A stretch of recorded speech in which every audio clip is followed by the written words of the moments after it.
remember one time when I was 19. I remember it was for my 19th birthday party, right? This was what, like 2017 or whatever the case may be. Now, I remember I wasn't really a drinker like that. And I remember I was with one of my friends back from my hometown. And, you know, he drank a lot, he smoked a lot, whatever the case may be. I just wasn't one of those kids who drank a lot at the time. I was smoking weed, but I wasn't drinking, you know, like a lot. Like, it was maybe like, and if I did drink, I would never get drunk. And I had this I had like this thing in my mind, like, oh, I can't get drunk because I just never drunk a lot. And my friend would tell me, yo, I'm gonna take you out tonight. And you gonna get drunk for the first time. You're gonna be fucked up tonight. And I'm being like, yeah, whatever, that shit can't happen to me. So I remember we sliding everywhere throughout the day. You know, we going here. Finally, we pull up to this little kickback type shit. And when we get there, I remember like, you know, niggas is drinking, whatever the case may be, and then I remember they pull me in there, this room, it's like a couple niggas, couple girls, and they all drinking. It's some cheap ass fucking liquor. And I saw it, and they give me the liquor, they give me like a whole fucking glass. I'm like, it ain't finna do shit to me. I don't know what the fuck the shit was. I think it was like E&J or something cheap, you know, some of them cheap ass fucking liquors. And I started drinking the cheap ass liquor, and I just took that shit to the head. The glass was probably like this big, bro. The glass had to be like this big. And I took that shit to the head, and I'm like, oh, that's nothing. I took another one of those glasses to the head again. After I did that, I didn't really feel nothing, because you know when you drink, you don't feel nothing. About 10 seconds after I took that second drink, I went to go sit on the couch. Bro, I remember being dizzy. I couldn't think. I couldn't reach down. I'm like, what the fuck is this? I mean, I couldn't move. Like, I was trying to do certain things, and I just couldn't do it. Like, I'm just leaning to the side. Like, I'm trying to keep my balance. And I mean, I just passed out. Next thing I woke up and threw up. Niggas had to tell you they recorded me and all this extra shit. Bro, I remember, I'm trying to erase this shit from my head. I'm only telling y'all this shit because it's a YouTube video. But I remember just being so fucking drunk, bro. So fucking drunk, bro. And I'm talking, I'm going back in and out of my sleep. I remember I just woke up, an A Boogie song was playing. I just started singing the A Boogie song. Now I went right back. I was just out cold, bro. I'm throwing up all over the place. I'm talking about I was nasty, pissy drunk. Like, you know, that shit that niggas hate, bro. I was that drunk, and I hated that shit, bro. Genuinely hated that shit. Like, I'm like, bro. And then the next thing I know, I just passed out. Next thing I know, I wake up the next morning. I'm in a fucking... I wake up next morning, I'm in some crib, somebody's crib on a couch. That's the next thing I remember. And I was with my nigga, you know, who's cool, you know who he is. And he definitely made sure I was good. So I shout out to him for that. But like, you know, I was like, damn, bro. I remember thinking after that shit, I was like, man, I'm never doing this shit again. I'm never doing this shit again, bro. You know, because I'm like, bro, I don't know how niggas get that drunk, bro. I can't be that drunk, bro. Like, I felt I was out of my element. That shit is embarrassing. Niggas is recording me. Niggas is talking about the next day. Like, damn, John, you was fucked up. And in my head, I'm like, bro, what the fuck, bro? This is what niggas be doing every night. Niggas can't wait to get blackout drunk. And at the time, I was like a kid, so I didn't really know what it was. So I'm like, bro, I never did it again. And after that, I never really picked up a drink. If I did, it was something very, very little for like the next year and a half. And then I remember I was in college at the time, and I failed out of college. I dropped out, failed out. I had got caught doing some fuck shit. I got caught selling Percocets and all this extra dumb shit. I actually got, you know, I had some failing grades and all this extra shit. And I remember, like, once I failed out, I had got this job, and I had all these plans. It's like, it was like a marketing job. And at this marketing firm, it was like one of those like multi-level marketing things, the things that people call a Ponzi scheme. It wasn't a Ponzi scheme. It was just a multi-level marketing job. And I got the job, and I remember I had all these dreams and aspirations, but I still had these old habits and this old mindset of before. But I thought I can go chase my dreams and chase these things because I had this new way of looking at life because of these new people I met who thought of life a lot differently, who were making a lot of money. I was around these people. And then I'm in this environment and I'm learning sales and I'm talking to people and I'm getting better at that. But I was trying to move up, but I thought, okay, this is what I'm gonna do. I don't want to go back to college. I want to move up in the ladder of this multi-level marketing job. And if I move up in the ladder of this multi-level marketing job, I'm gonna be rich, and that's what I want to do. Now I see you can get rich, and it's not just some fugazi shit where shit can be handed to you, because I see it right in front of me. I see it eventually happening. But the only problem I had was I had a mindset of a poor motherfucker. So when you have a mindset of a poor motherfucker, bro, it's gonna be very hard to level up to someone who could make a lot of money or be successful in anything. And I remember I'm doing this job and I was really good at it. I was really good at sales, and I was canvassing. We're working on behalf of this charity, and I'm like pitching this charity. It's basically just canvassing. I'm a street salesman at the time, and I'm getting good at it. And then I remember at the job we moved to Chicago, because they sent me to Chicago because they had like another whatever. I don't know what the fuck it was. Like they wanted the charity to move out to Chicago. They thought I was one of the good people there, so they sent me out there. We go out there, right? And I remember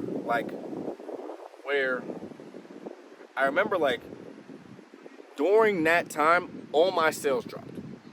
I remember I was away from home for the first time, so I was homesick.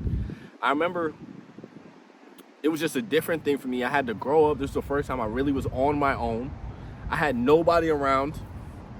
I was in a whole different place in Chicago. Now, mind you, if you from Chicago, I'm living on Prince Street, which is off the Red Line. And if niggas know Chicago, Red Line is where it get active. For anybody who not from Chicago, that's where like Lil Durk and niggas, that's the train that goes to where them niggas live.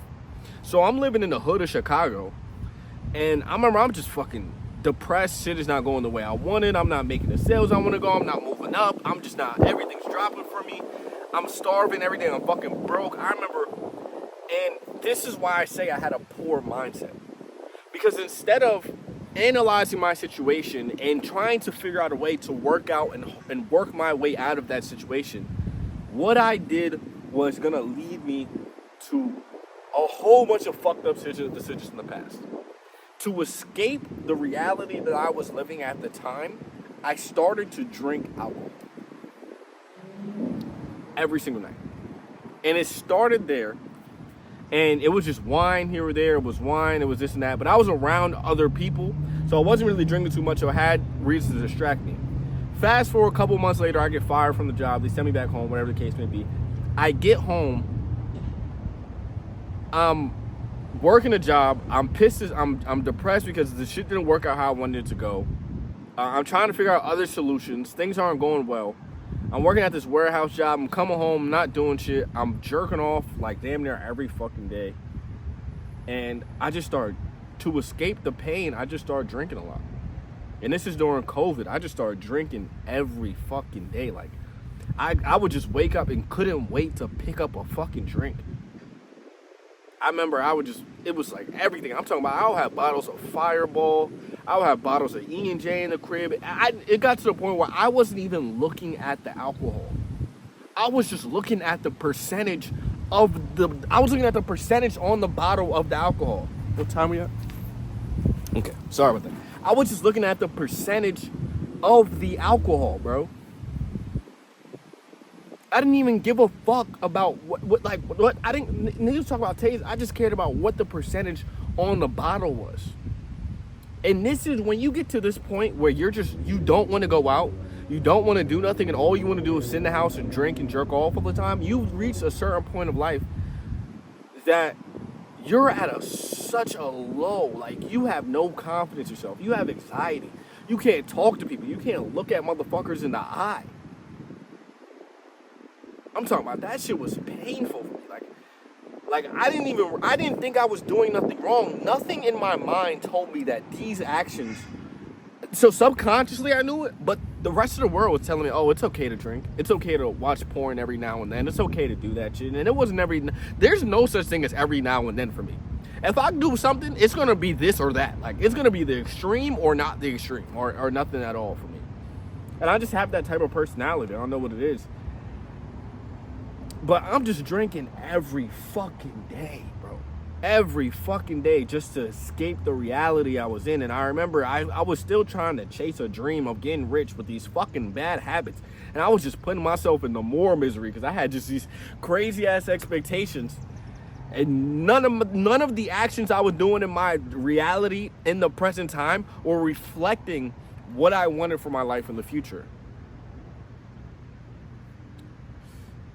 And then, I get this job. I meet this girl who ended up being with for 3 years. And I remember I should have just never gotten in a fucking relationship because I wasn't happy in a relationship. She was a sweet girl. Like, she was a great person. I just wasn't where I was supposed to be in life. So a lot of my insecurities were reflected on this girl who genuinely was an innocent person. And I hope she forgives me for that. But I was doing all of that and drinking behind her back, and she would get mad if I would drink, and I was drinking all the time and pretending like I wasn't doing it and watching porn and pretending like I wasn't doing it. And when you're doing this, when you know something's wrong and you're lying to a loved one about what you're doing every day, that's when you start to really, really have huge insecurities in yourself. This is when I'm talking about lowest points in my life. I'm just broke. I'm drinking. No, I have no confidence. I have nothing. People looking at me like I'm pathetic, like every day. Somehow I managed to have some pussy in my life. I don't know how. And, every day was just fucking difficult, bro. And I think back to that time and I'm like, man, I run away from that kid every fucking day. I just don't want to be that guy. And I remember one time I thought I got her pregnant. And I thought I got her pregnant. I also just remember that I thought I got her pregnant and I knew I wanted to build a family with her, even though we're not together now. But I remember at the time I thought that. And I remember just being like, man, I need to fix this, bro. There's something I have to get rid of, bro. I have to get rid of whatever the fuck I'm doing. Like, what is going on? Why can't I make a change? I know it just ain't. I had bad luck. I know it got me something. And I just started doing research and I came across a couple things and they're telling me, and I just came across this guy, his name was Wes Watson. And he started talking about getting rid of weed and getting rid of alcohol. And I just was like, all right, I'm going to just get rid of the alcohol first. I got rid of it. I said, I'm going to do 1 day, no drinking. I did 1 day, no drinking. 2 days, no drinking. 3 days, no drinking. I said, all right, okay, I'm going to start going to the gym about 30 minutes a day. I went to the gym 30 minutes. Another 30 minutes every day. And then boom, it just started becoming to this point where every time I did something that I thought I could not do, every day I just stayed consistent. I didn't want to break the momentum, so I just started adding on to it. Now, when you want to get rid of an addictive habit, bro, okay, when you want to get rid of alcohol, when you want to get rid of weed, your temptation is going to come when you're bored. It ain't going to come when you're doing something. It ain't going to come in the gym.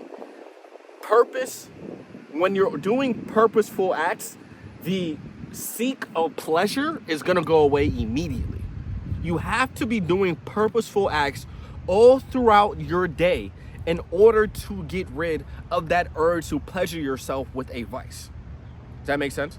So, prime example, I had a drinking problem or porn or whatever the case may be, and I'm like, every time I wanted to watch porn, every time I wanted to drink alcohol, the first thing I would do was I would just go outside and start jogging. I would just go outside and start jogging. I would start running a couple miles here. I'm just jogging up the street. I'm trying to, I just was trying to move. I was literally moving. If you are an addicted person like me, if you have something that you are addicted to, you have to move. My mom tells me, she said, the devil loves an idle mind, or whatever the fuck that saying is. The devil loves an idle mind, so he's gonna attack you when you're not doing nothing. This is why I say you cannot quit a habit, you must replace it. So every time I wanted to drink, I would do push-ups, I would jog, I would call somebody, I would talk to somebody, I would do something. One time I wanted to watch porn, I would just stay up all night. I wouldn't even go lay in the bed. I would just stay up all night until I was exhausted and went to sleep.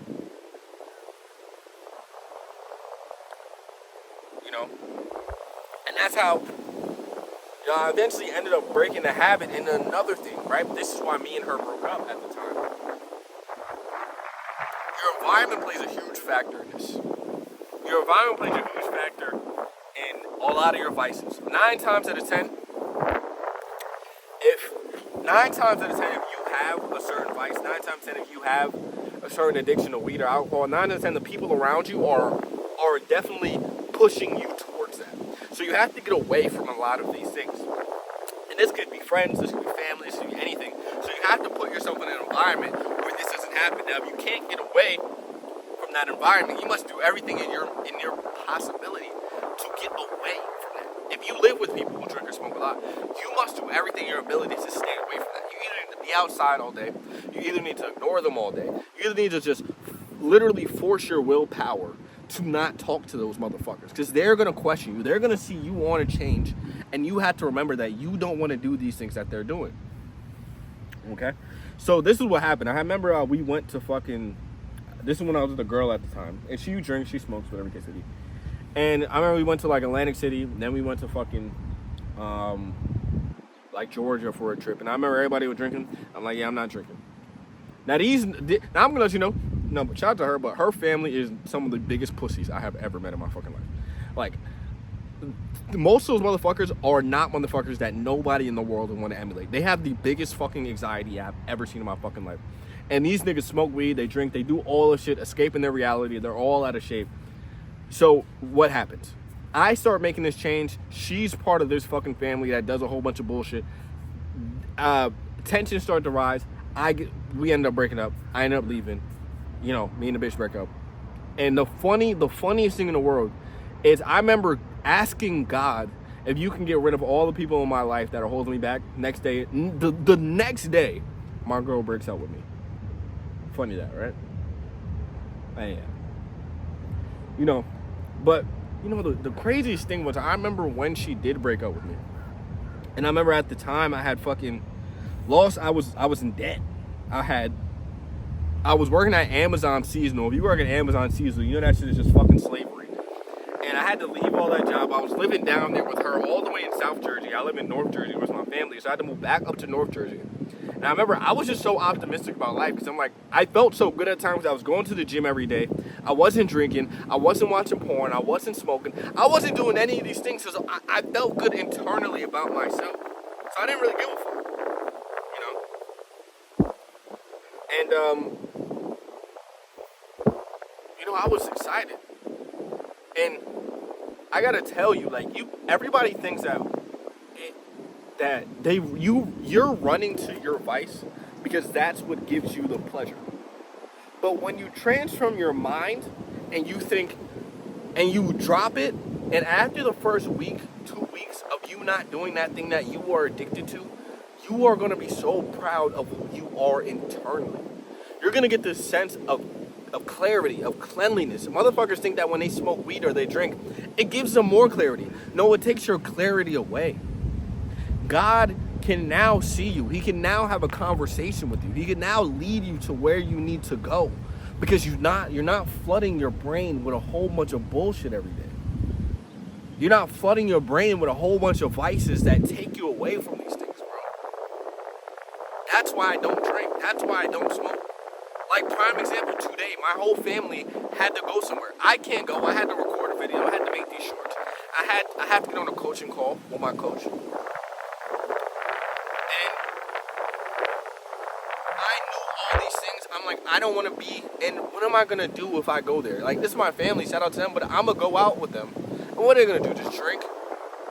What are they going to do? Just talk about sports all fucking day? Like what am I missing here? I know what y'all are going to do. I don't say that, of course. And they keep asking me, oh, what do you have to do? What do you have to do?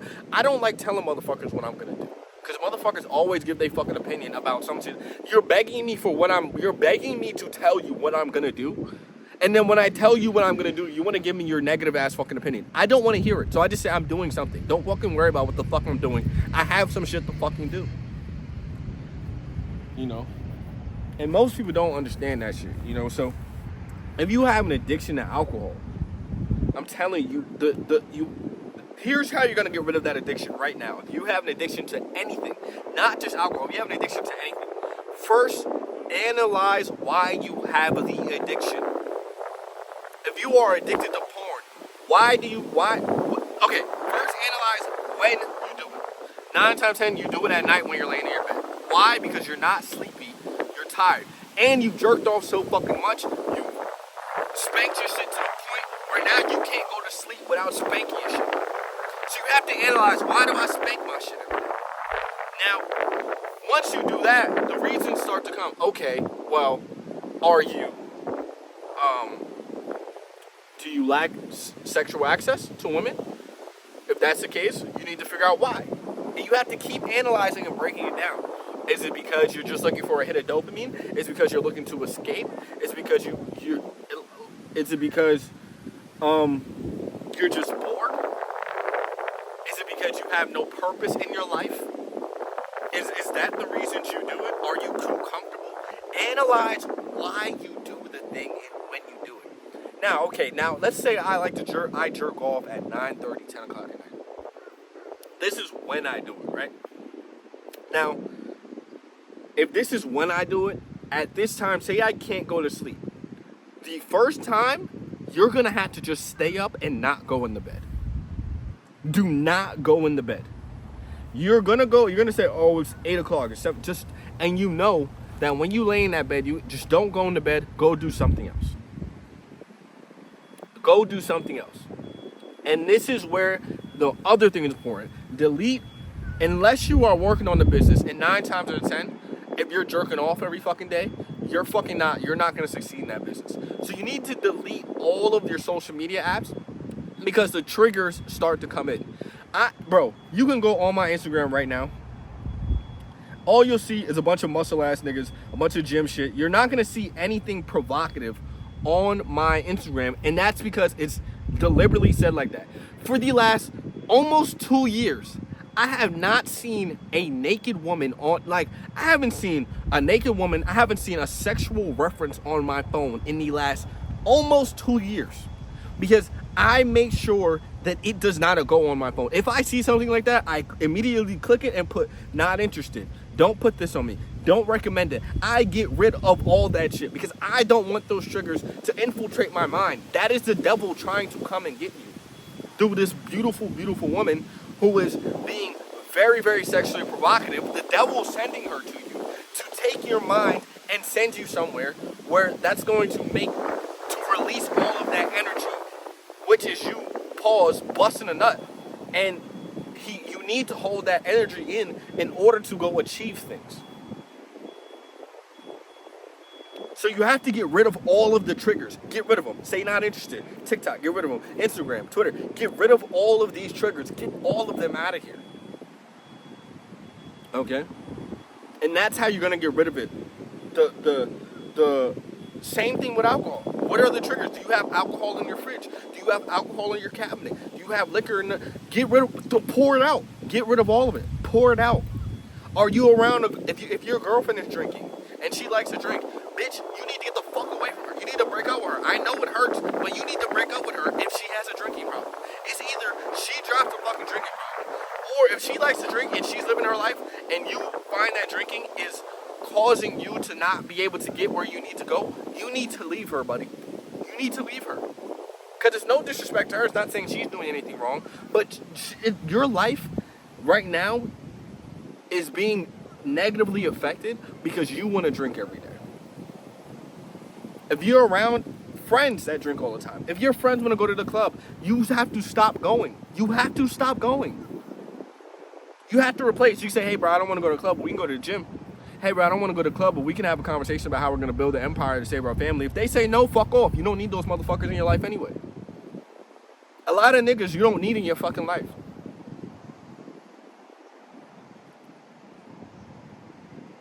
You know?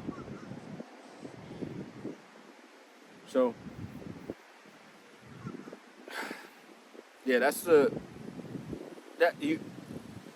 addictions are difficult to get rid of, but they can get rid of quickly. And once you get the momentum of not doing it, and this is what happens, it starts up as difficult, but once you say, oh, I haven't watched porn in 60 days, I haven't drank in 60 days, you get stronger in your mind. You're like, holy shit, I just gave up something that I was so addicted to. what else can I do? And this is why I'm still going to this day. Because even though I haven't truly made any substantial steps in any financial or business aspect, I've given up all the things that were holding me back in life, the most things I was addicted to. And I have the biggest addictive personality. I was addicted to black and milds. I was addicted to porn. I was addicted to alcohol. I was addicted to weed. I was addicted to just bullshit, scrolling, anything in the world that you can say is an addiction. I fucking had, bro, and I cut it all out. I cut it out, and it's the only motherfuckers around me that do that shit. Right now to this day, my whole family drink, my whole family smoke, all my cousins smoke. I'm the only cousin who don't smoke.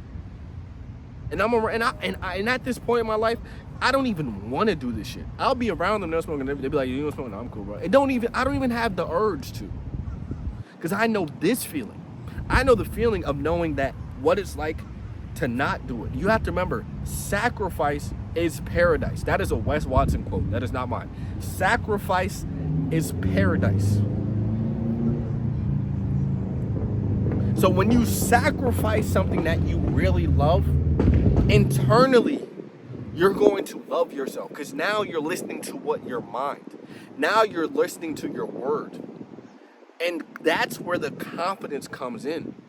And now that I'm at this point in my life where I've given up these things and I have this confidence about myself now because I love myself, I can now smell when a motherfucker's watch porn the night before, he's doing something in his life that he knows he shouldn't be doing, because he can't even look me in the eye. And this is what happens when you have those fucking vices, bro.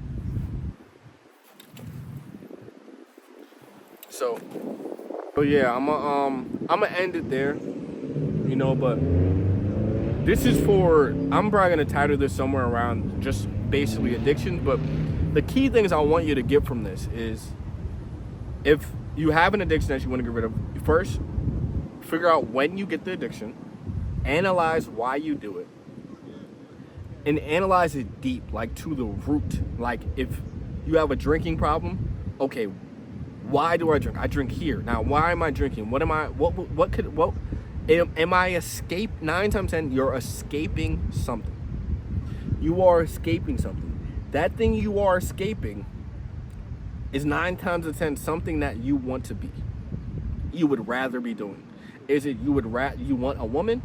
Okay, why don't I get a woman? Now analyze. Am I fat? Okay. Am I insecure in myself? What do I have to work on? Am I broke? Okay. Now, once you've analyzed that thing, you then put the work into that thing that you are running away from. And it's going to take a lot longer. Now, you have to realize this. But you have to start to get your dopamine from finishing the work and not from finishing the work. So you have to treat your mind. I'm going to get my dopamine from now on from finishing the work. Versus you get your dopamine from picking up that drink and getting that instant dopamine. You have to rewire your brain to get dopamine from things that take time. You have to let the dopamine take time. And that's with porn, that's with alcohol. So analyze why, replace with the thing that is going to get you the reality that you want. Analyze why, replace. Why, replace. Why, replace. And when you want to do it, why you do it, analyze it very deeply. I'm talking about to the fucking root. Once you do that, you're going to realize what's happening. You're probably escaping something in reality. And then say, what do I want my reality to be that is causing me to drink? You then work on that thing that is going to get you that reality that you want. And you seriously analyze it. If it is you want to be in shape, you start going to them. You start tracking your macros. And you do that every single time. And I'm telling you, after 30, 60 days, you'll be so proud of yourself. After 6 months, you won't even want to pick up a drink. It gets easier. You won't want to pick up a joint. It gets easier. You won't want to watch porn. It gets easier. Because you love yourself. Okay? So I'm going to leave y'all with that. Like, subscribe, whatever the fucking case may be. I don't give a fuck. But just take what I said, take it with you, and, let's move forward. Peace.